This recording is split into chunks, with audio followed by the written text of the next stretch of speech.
his call got cut, and let's take him again after some time. So, since you are an economist, I will now pose some economics related questions. So, the quantitative easing, there is a lot of course, QE1 was over, QE2 is also over. Now there is this talk about the third round of, even the other day, Dhanani was saying that they will buy more bonds, even exceeding that $600 billion, whatever limit that they have announced as part of QE2. So, what Dhanani says is it takes about 2.5% growth just to keep unemployment stable, and that's about what we are getting.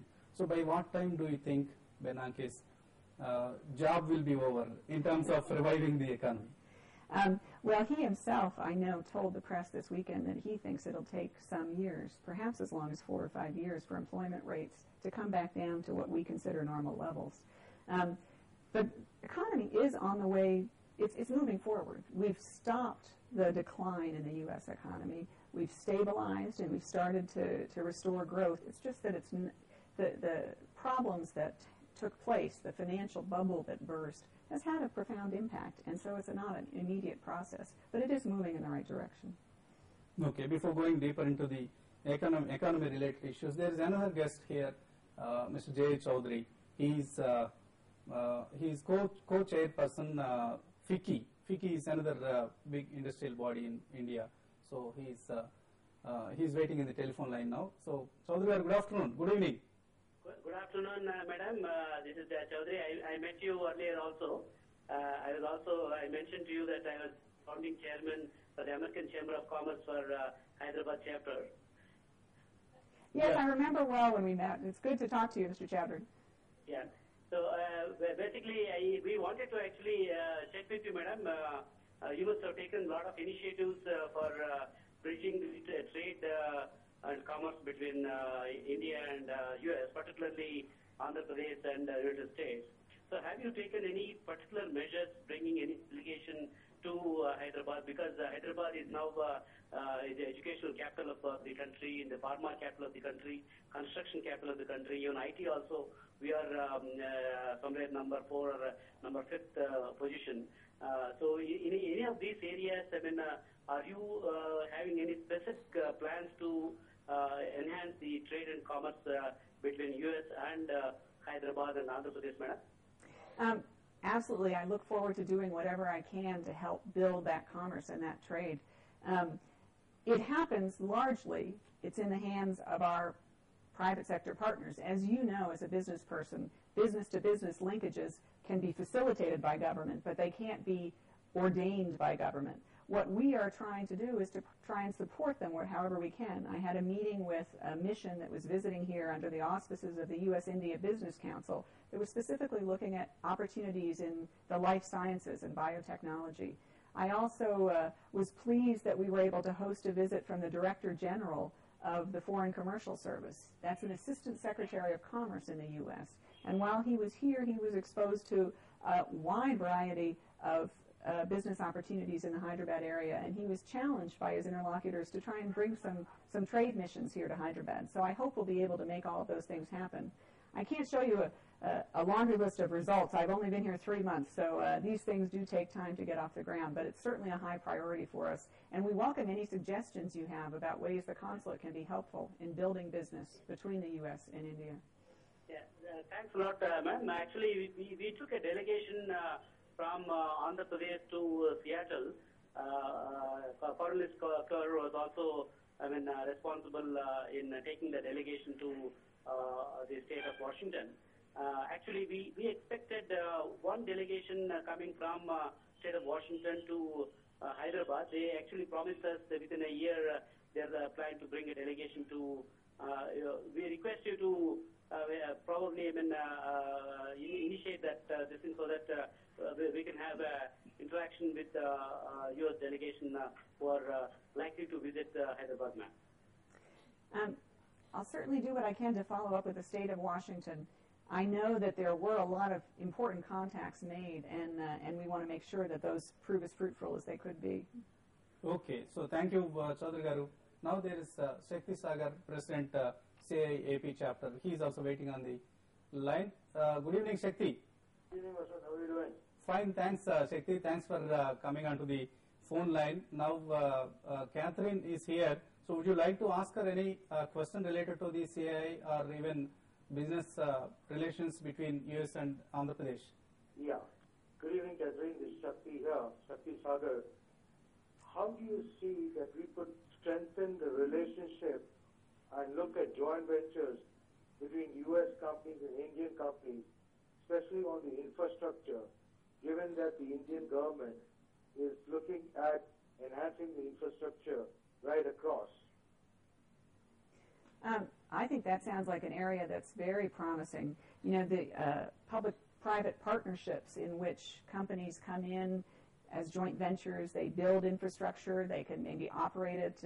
Different kinds of formulas are possible, and anything we can do to try and support and assist in those is we'd be happy to do. I think, you know, here in India, and I've spent the last 11 years before I came here in Africa. Here in India, you have so much. The amount you need from those partners in the U.S. is really quite limited. The Indian companies are capable of doing these things themselves. Sometimes the American companies can bring a technical know-how, some particular technique, or they can just bring some experience. And if you're looking for partners who bring those kinds of things, or partners who bring whatever else, we'd love to talk to you to talk about specifics, and then we can go back to our network of foreign commercial service offices in the U.S. and see if we can find partners who are looking for the same kind of opportunity. Because I can assure you, American companies would love to get involved in joint ventures developing infrastructure in India. That would be a great opportunity for them to benefit on their own as well. Especially when you look at non-renewable energy sources, which is where the focus is. Well, absolutely. I think we want, one of the outgrowths of President Obama's visit is the desire to promote clean energy outcomes. And I think there must be opportunities there that we could support and we could try and move forward with. Yes. Thank you. So thanks, Shakti. Thanks for coming onto the phone line and showing interest to ask very interesting questions to Ms. Katherine. So we have seen the industry leaders are asking you how can we improve the trade relations between the two countries. And at the same time, US is still undergoing the pain of the economy being in the downfall. So by what time do you think the recovery will happen? Well, as we were saying before, I heard the chairman of the Federal Reserve say over the weekend that it was going to take some years, and I think that's probably conservative but not unrealistic estimate. We're in a position right now, you know, one of the things we learned back in the 1930s when we went through a Great Depression is that in order to come out, you can't just wait for an economy to correct itself. You need to take measures, take action that will stimulate the economy. Well, we've stimulated it by running some really big budget deficits, and I think our tolerance... Do you think that this printing of money out of thin air, like the cliche says, so do you think that it will work out? I think it has had an impact. It's been helpful to date. When we don't, the two ways you can stimulate an economy are either by more government spending, but given the deficits in the U.S., there really isn't an appetite to increase the spending even further. In fact, it's been something of a battle about whether or not taxes should be kept where they are. And the only other choice you have is really to have monetary stimulus, and that's what the Federal Reserve is trying to support. So coming back to the visa issue, any possibility of getting back to the old system, like reducing the H-1B visa fee, or so that is burdening even the corporates, even the biggies are feeling the pain. Even Infosys, for instance, has to incur $15 million more this year if it has to meet the expenditure. I think the costs are unfortunate. I think that fee has been implemented as part of U.S. legislation, and I don't see any signs that it's going away. I think it's there to stay until this border security. So Indian corporates are funding the Mexican border Well, it's not exclusively Indian corporates. As I said, this is not targeted on India. Any company that has a large number of employees, many of whom are not U.S. citizens, is affected by this. It happens that many companies are Indian, but it's not targeting Indians. I promise you that. Okay. And do you think that the U.S. dollar is undergoing a lot of pressure these days? so it will regain its supremacy?